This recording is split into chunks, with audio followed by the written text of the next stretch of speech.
Welcome back. Last time we took out the nefarious cast-off and found the Incan Gold Ship. But this time, things are going to get a little bit strange.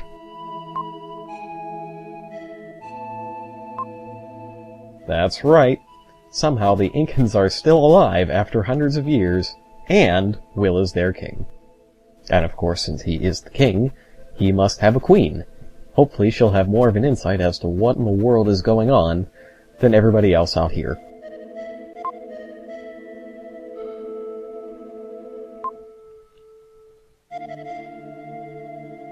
We'll keep that in mind, but first we have a date with our apparent wife.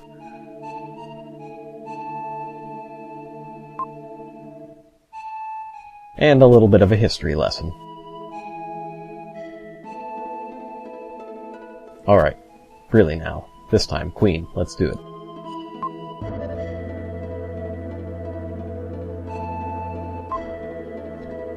I wonder if it's a crystal ring.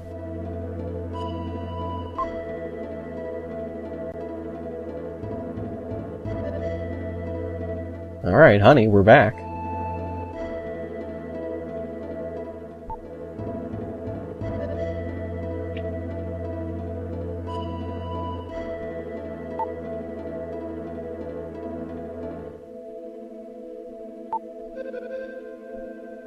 Alright, well, she doesn't have any insight on what exactly is going on, but she does have a mystic statue for us. So let's just head down here and collect it, and see where the plot takes us. Apparently it's going to take us on an amazing journey to somewhere.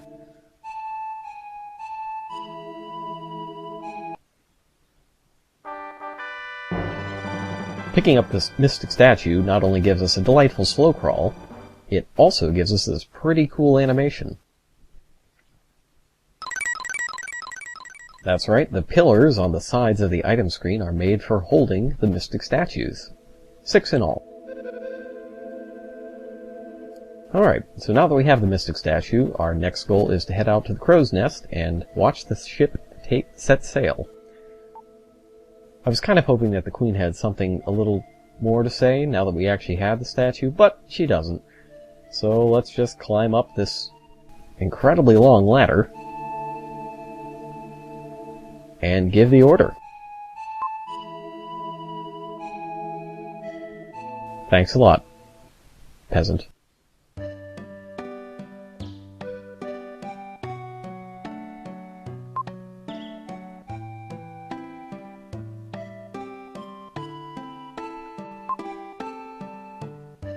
That's great and all, but now we're on a ship to God knows where.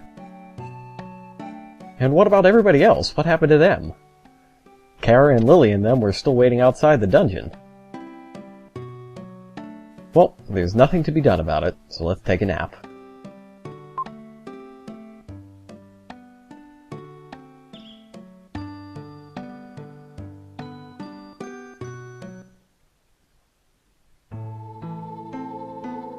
Oh boy. I hope this doesn't get as weird as I think it will.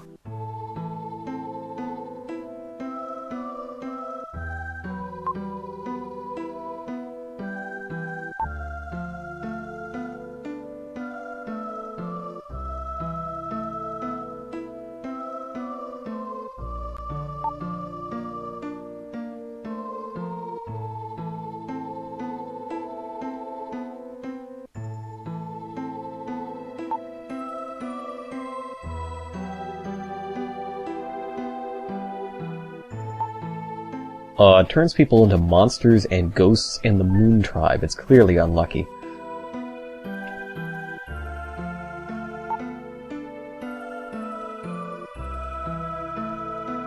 Oh, you know, that wasn't too bad. All in all, not very weird.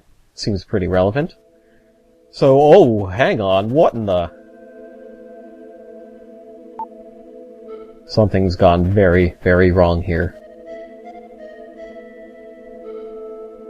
For no readily explainable reason, the Inca are dead, and have apparently been dead for years, and now our friends are here. and the game doesn't give you any explanation as to why it is.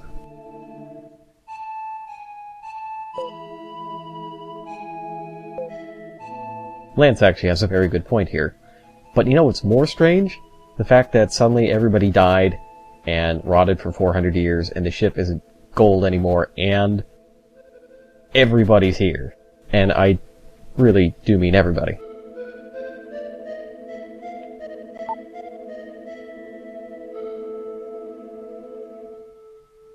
I like to think that that was the game's explanation for how everybody got here. The Elder teleported Lily and everybody around, but it never explicitly says it, so it's still pretty confusing. Eric is useless as ever, but surprisingly Seth came on the trip as well, and he has a red jewel for us.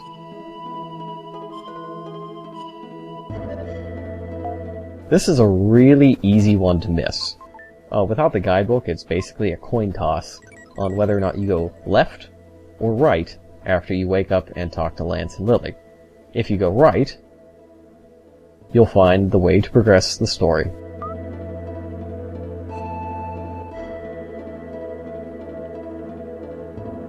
Kara probably has the timeline a little bit wrong. Allegedly, Will is the king, but you know, I don't think we should explain it to her, because I think I'm crazy just talking about it.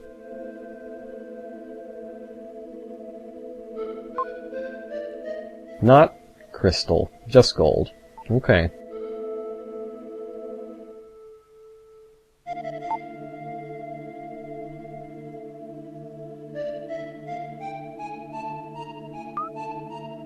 Oh, no, you don't, Kara.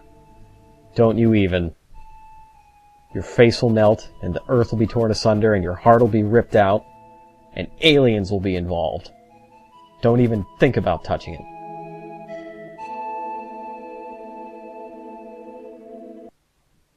it. Damn it, you touched it, didn't you? This is why I said...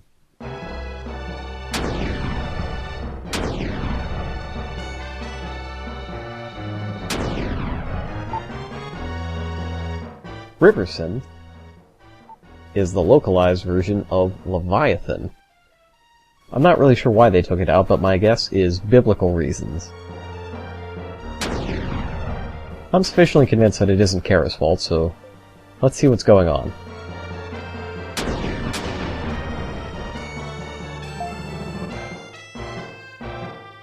Uh-oh.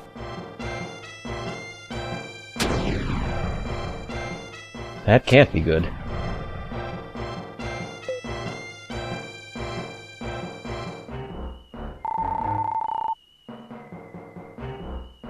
Not very helpful, Eric.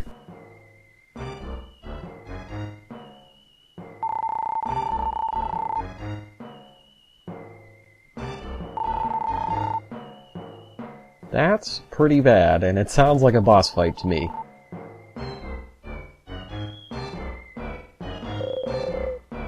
Two right in a row would be pretty brutal, but not unheard of by Super Nintendo RPG standards.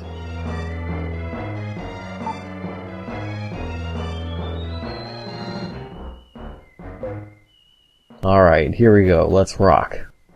We're gonna avenge Seth and all. Or maybe not. Actually, we're just gonna wind up on a raft with Kara. Now, this is actually a very important emotional turning point for the game, so I'm pretty much going to shut up for now, just let you enjoy, and I'm only going to pipe up to tell you how to progress through each scene.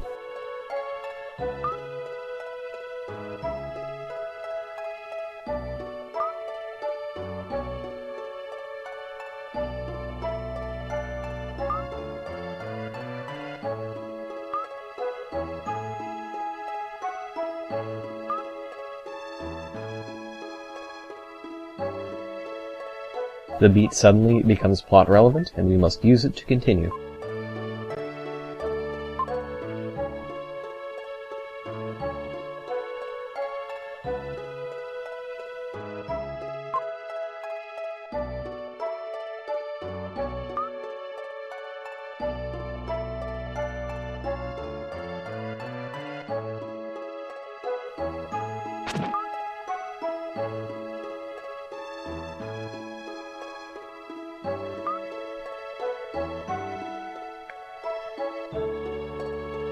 There's basically nothing to do on this day except for talk to Kara, let Kara yell at you, and then stand and wait for the day to end.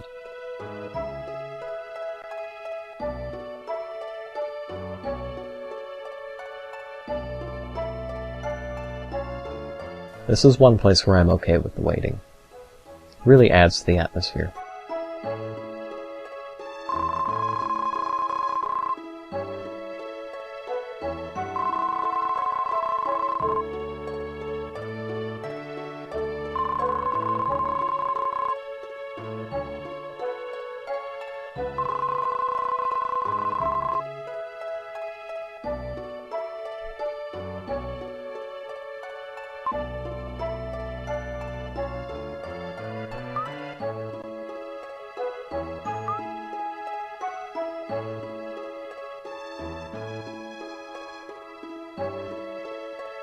Kara isn't quite right. To proceed, we must examine the urn that floats towards us.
As you can see, our health has been dwindling as the days have gone by.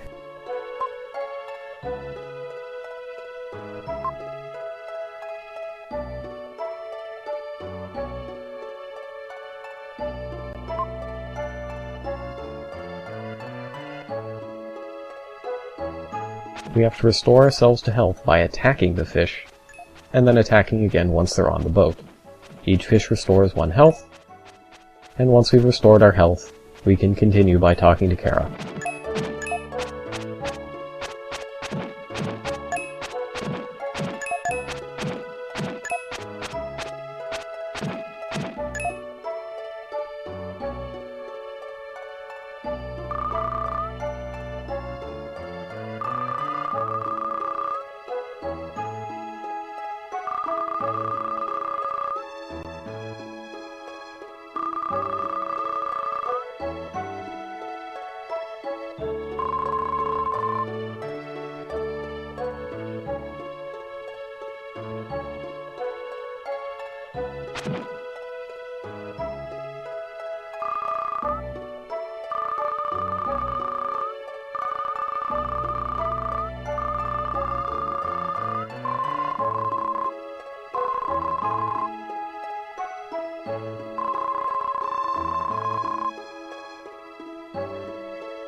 The solution is to do nothing.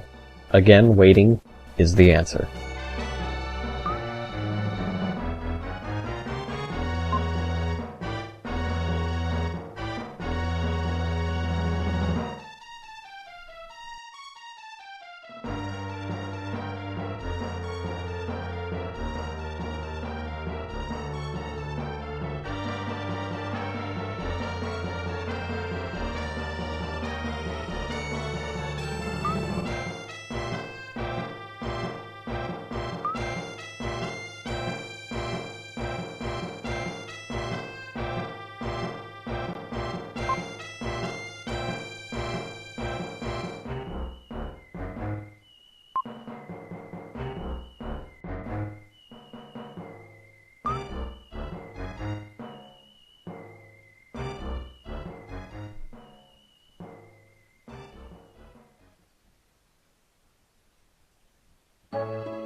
Again, we just talked to Kara.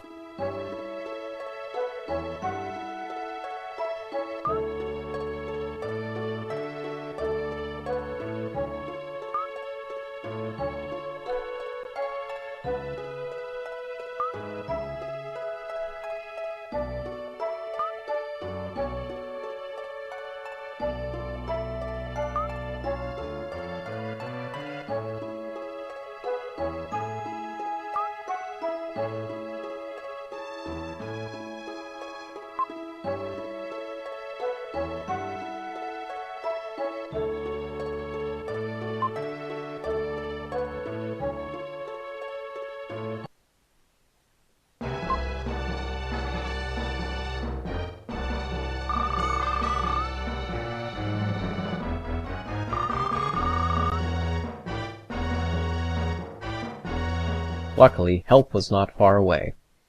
After Will collapses, we're miraculously rescued.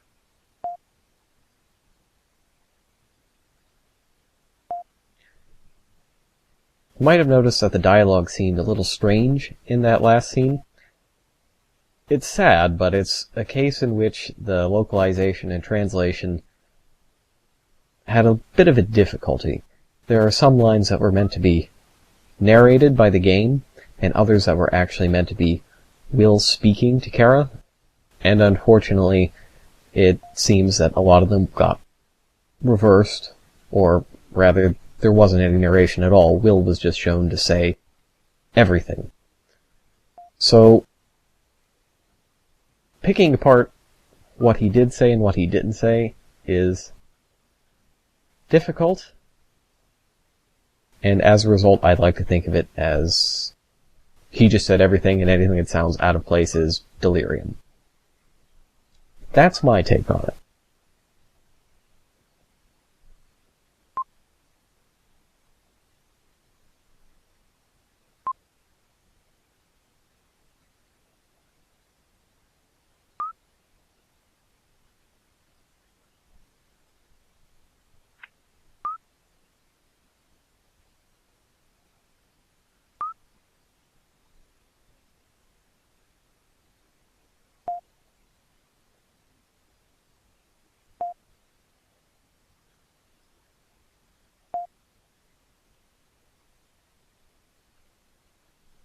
Sound piece of direction. But first,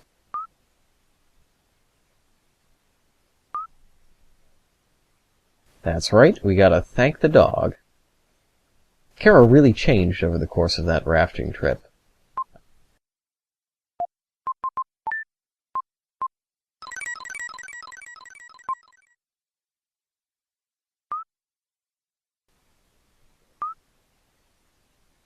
Turbo the dog is, of course, a reference to Soul Blazer.